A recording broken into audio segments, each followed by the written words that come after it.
We're joined by Ian and Sefton from Rocksteady. We're checking Hello. out Batman Arkham Knight, and you guys actually brought a playable build. Yeah. So we're going to be playing the game live. Yep. Yeah, we're going to have a little look around Gotham City, explore around, show you a bit about Batman, how you can move around the city, the different ways you can move around the city, and then we're going to fire up some challenges and let you guys drive the Batmobile and have a little bit of fun. We're going to drive the Batmobile. Well, it's a video game, but... Yeah, we're going to see it's who's okay. best, yeah. Yes. Not for real. No pun intended. I don't think your mic is on. What'd you I say? said I have a question right off the bat. What's no your pun question? intended. Just I see what you did there. So how do you keep making this city look more and more alive and vibrant? Because playing through this series, every single time I'm like, oh well, this is it. Now they finally reached the top. They They've finally reached the created pinnacle. Gotham. Like that is it, and it's at full capacity. And then another one comes out, and I'm like, okay, this is bigger. This is more filled with world and everything. Well, you know what I'm impressed by is the speed of construction in Gotham. Oh, They repairing. are great at just building that city out. I mean, we spent a lot of time, moving to next gen, moving to PS4, Xbox One, being able to really... The city's much bigger than anything we built before. It's about 5 times the size of Arkham City, but when we did that, we really wanted to keep that, attention to detail, that love, that, authenticity. We didn't want to compromise any of that, so that was the big challenge really, was how do we keep that concentration of detail per square meter that we had in Arkham Asylum, but then expand that out to a much bigger city, so you can see and feel that. Jeez, he's coming after us! Still see all of the... We have a Riddler informant in a car there. This guy's going to try and get away. See a lot of dynamic gameplay as you move around the city. We've worked on that a lot more than than the previous games, because the game's a lot more open. There we have the Batmobile dual team move, so he kicked the guy up and did a Batmobile assisted takedown.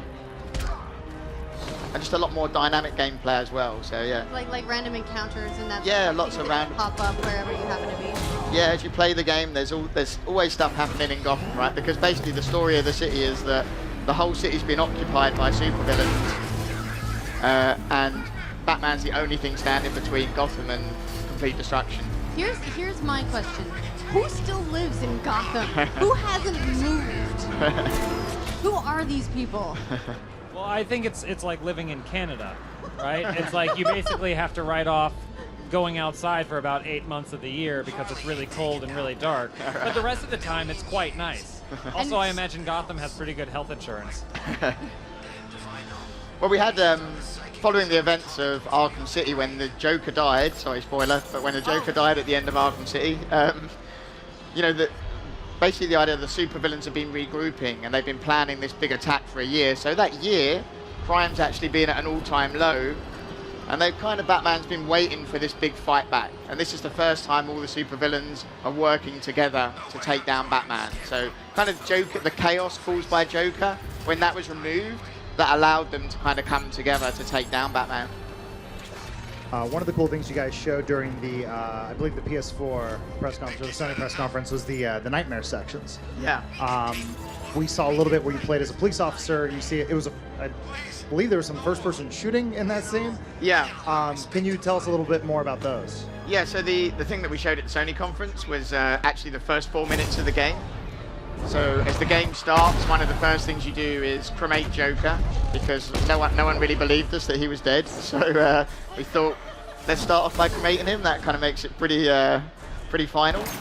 And then the next thing was the introduction of Scarecrow and Scarecrow's fear toxin. So what you see in that sequence in the diner is basically a character who's been infected by the fear toxin, and you can experience firsthand what it's like to be taken over by the fear toxin.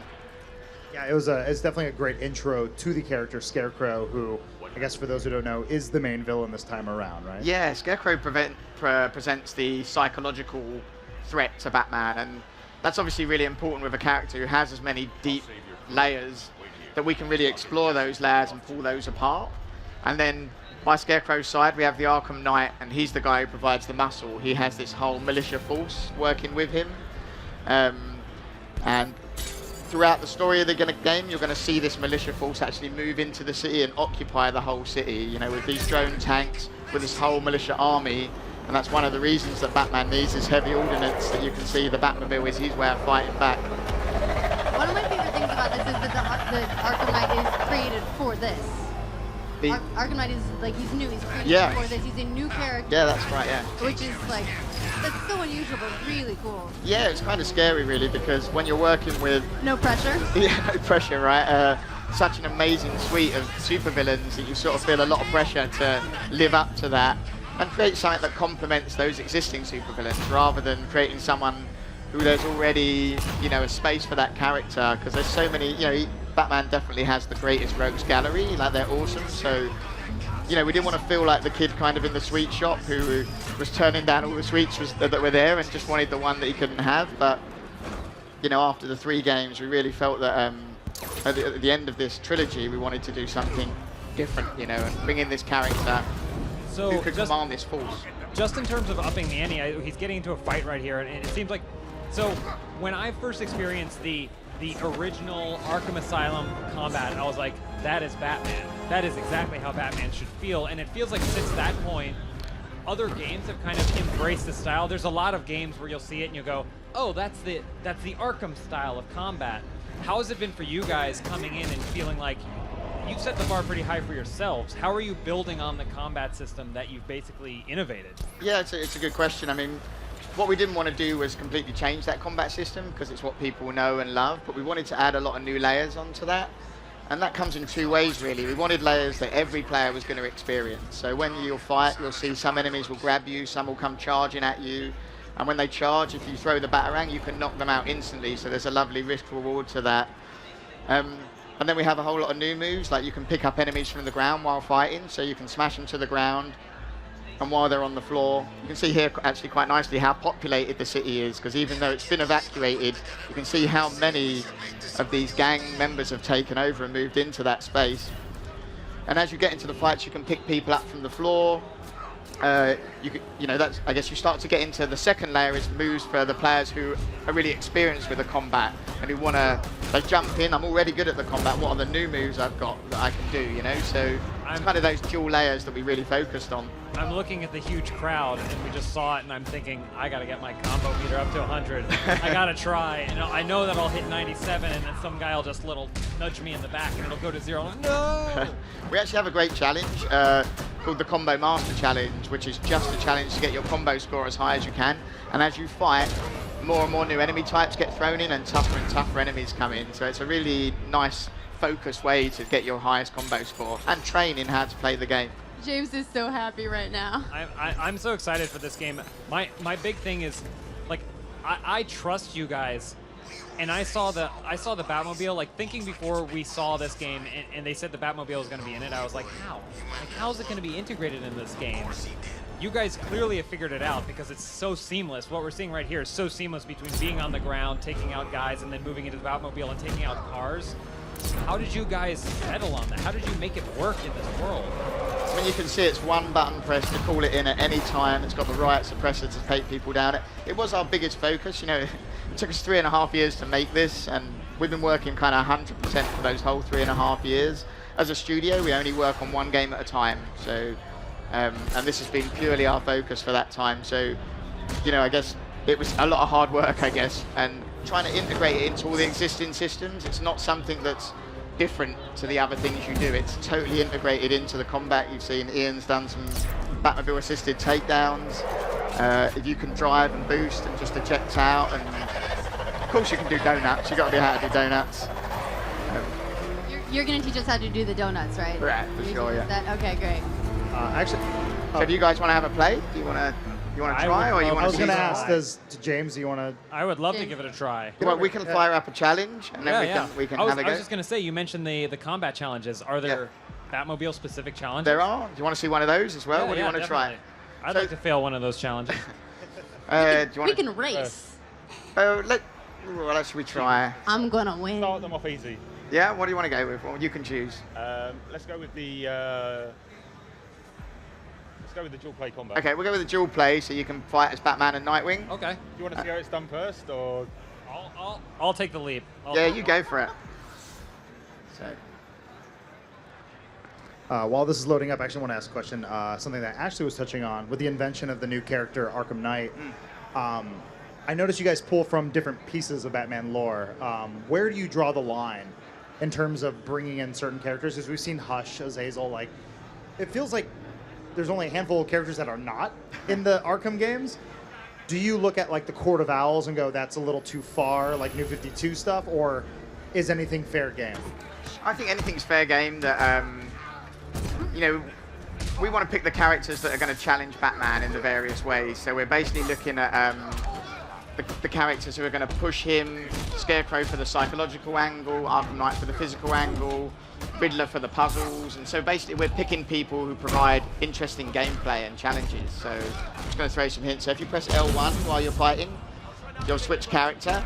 If you've built up your combo, you'll do a dual team move as you do it. So now you're fighting as Nightwing. And when this bar on the left-hand side fills up, you can press L1 to switch. So I'll tell you when it comes. So you press it now at any time.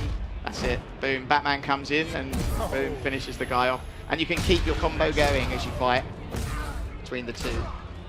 And you can also, the two of them work better to take down the bigger guys as well. So you have a bigger guy turn up in a minute.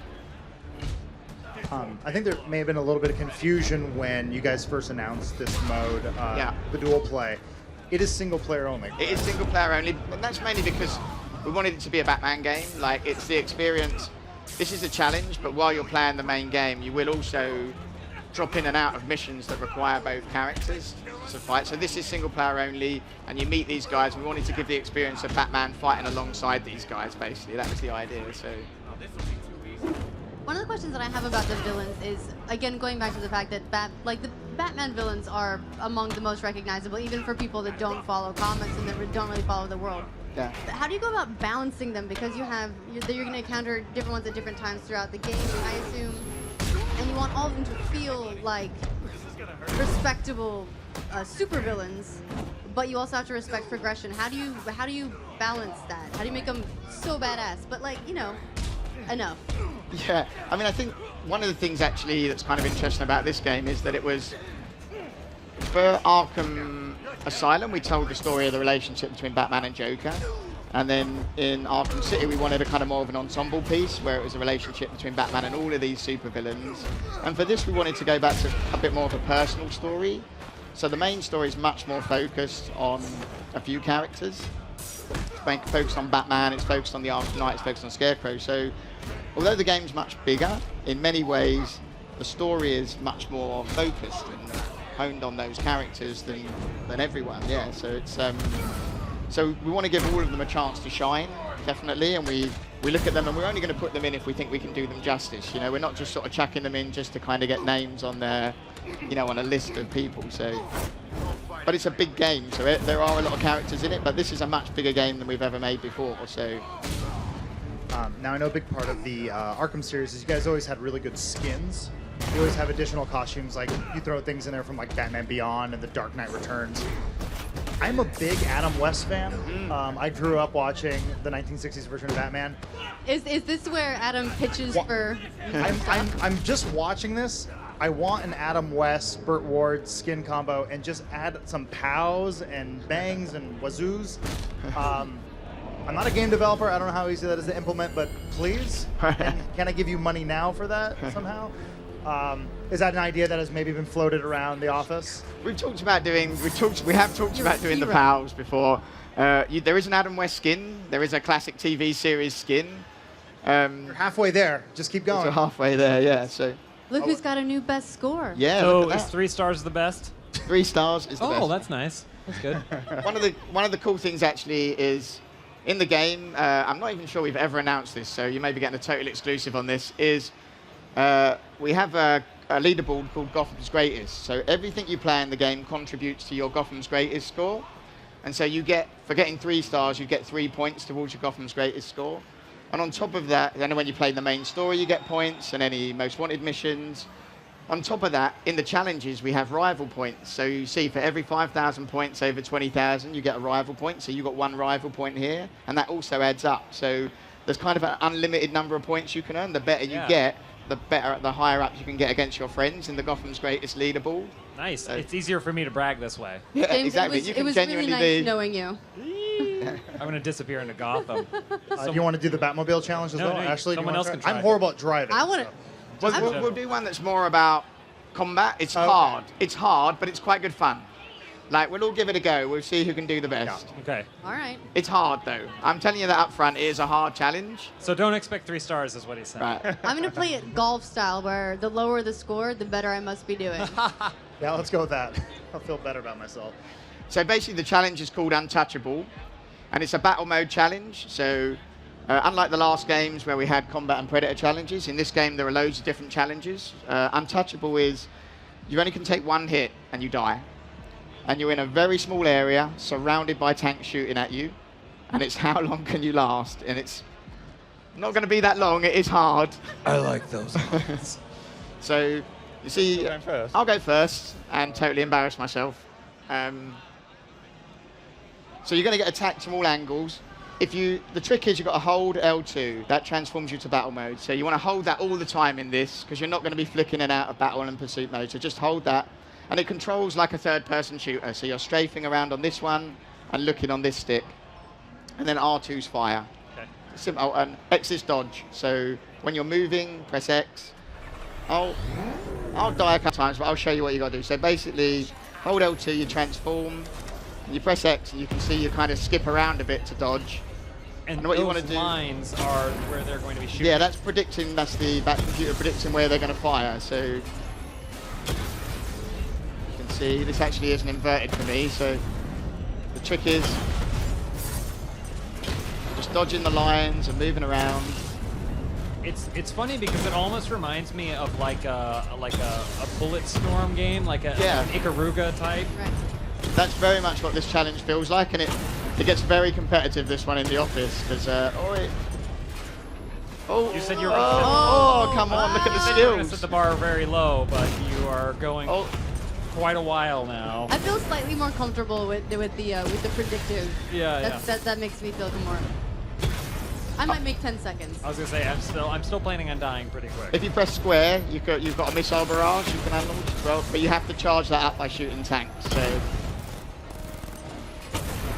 It's really crazy how you guys basically figured out how to take the fluidity of the hand-to-hand put it into Stick wheels on it. stick wheels on it. But it's crazy. Oh, that's what we did. We stuck wheels on it. Can't talk. Oh, 5 minutes, not bad. It's not bad. Ian, you want to Wanna show go? us? Want to go? you go ahead, Ashley. You go ahead. Okay. Yeah. Hold LT, that's the trick, right? Those- I noticed Hold you got LT. 2 stars there. You ready? Just press circle to retry. Right, hold LT. And then move with this. Look with that. Just start dodging first of all. Don't worry about shooting back. Is that the right way round for you, the inverted, or is that the wrong way? That's it. Oh, That's it. That's it? there you go. You already got one. Whoa. Oh, you want to be inverted the other way? X, right? X dashes you in Yeah. that direction. Oh. Oh, do you normally play inverted? Oh! You want me to flip it? I had a question about the design. I made it more than this- 10 seconds. I think this is a world I think I first, by the won. way. Oh, You are the first people ever to, Oh, really? to show this. I was saying, there's a new Batman movie coming out, for those who don't know. Dawn of Justice. There is what? Yeah. Batman's v Superman. Try that again. The great That's court inverted case. now, so. I mostly was just going for another go. I'll just go for it. Oh no, I was just gonna ask about the design. Was it just a coincidence that your design is very similar to the Zack Snyder film? Were you guys like? So you want to hold LT? Almost got there. I'll ask questions later. Sorry. sorry. I want to. That was great. That was really good. Yeah. So sorry. I want to see. You want to go again? I'll humiliate myself in So hold private LT, next that's time. it. You got it. That's it. Yeah, you got it. Oh, look at him already zipping around. Show off. Whoa. Yeah.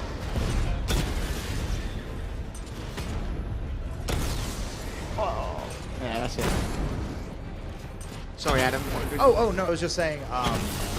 It seemed like an interesting coincidence that the Batmobile that they revealed from the new Zack Snyder film looks somewhat similar to the one from Arkham Knight. Was that just pure coincidence? Yeah, it was quite funny because they saw ours about the same time we saw theirs. So it's like, oh, you're doing a new Batmobile? You know, we're doing a new Batmobile? And then we kind of saw each other. It's like, oh, right, they're kind of similar. So, yeah, that was totally a coincidence. And, You can just say great minds think alike. yeah, that's what we said. Yeah, we stuck with that as the Yeah, but we didn't see theirs at all. You know, we did spend a lot of time designing it to make sure that when you saw it, it just immediately thought, you know, that feels like Batman's car. That's a really cool time, by the way. That was a great time. It feels like Batman's car, you know? No. No? I'm okay. Do it. Yeah. All right, fine. I'll Peer play. pressure. It's funny. It feels a lot like a first-person shooter. Like Yeah. it feels It really does. fast. What's nice is when you get Especially the dying part. Yeah. when you get used to it, the switching between pursuit mode and battle mode. So you'll be burning along the street, and then you'll see a tank in the street kind of smash out through a wall, and then boom, press left trigger, transform, and you kind of really get into that flow between the two. That's what feels really unique. So one of the things is because we don't have brake on the left trigger, we have transform. So brake is on square, which when you first play it feels, you know, you're used to brake on the left trigger. And then you play it for sort of 10, 15 minutes, and you start to realize, oh, right, that's why. You know, you really get used to this because that movement is so different. You know, I feel like I'm going to end up playing this game for hours and hours, and then trying to. Good start. I'm going to try and jump into. I'm going to try and jump into like any other I racing feel better game. now, a little bit. And I'm going to hit left trigger, Yeah. expecting to blow up the other cars on the road. Yeah. But it's not going to do anything. Yeah. To retry. Yeah, because what you find is you use that sometimes to adjust yourself. So, like, if you hit a wall, you can quickly go battle mode and just sidestep quickly and drive off again. So when you get into situations like in the actual campaign, Yeah. And you're surrounded by vehicles, is it stay in the vehicle until you can eliminate all of these things around you? Or is there any way for Batman without the Batmobile to take out something like If you shoot the Yeah, so there is the Batmobile can be upgraded as you play through the game. So you're actually playing as well here the absolute vanilla Batmobile, no upgrades. The missile barrage you saw me fire, that bar that's charging up in the middle of the screen, that can be charged up to level 4, and you can take out 10 tanks at once. And you get a way you can hack the tanks and make them fight for you. Oh, so wow. in the middle of a battle. And there's all different drones, so when you do that, you want to pick who's the toughest drone in the fight, and then switch him to start fighting on your side. So there's lots of different sort of tactics that you get that you can employ to take them down. And that you get aerial drones that fly around. And later on in the game, you get these huge tanks that are like as wide as the road. Gotcha. Well, sadly, that brings us to the end of our Batman Arkham Knight demo. When does the game come out? Pretty soon, right? Well, unlike a lot of games at E3, you're not going to be waiting too long to play it out next Tuesday, June 23rd. I want to thank you guys for coming by. Be sure to check out more of the game.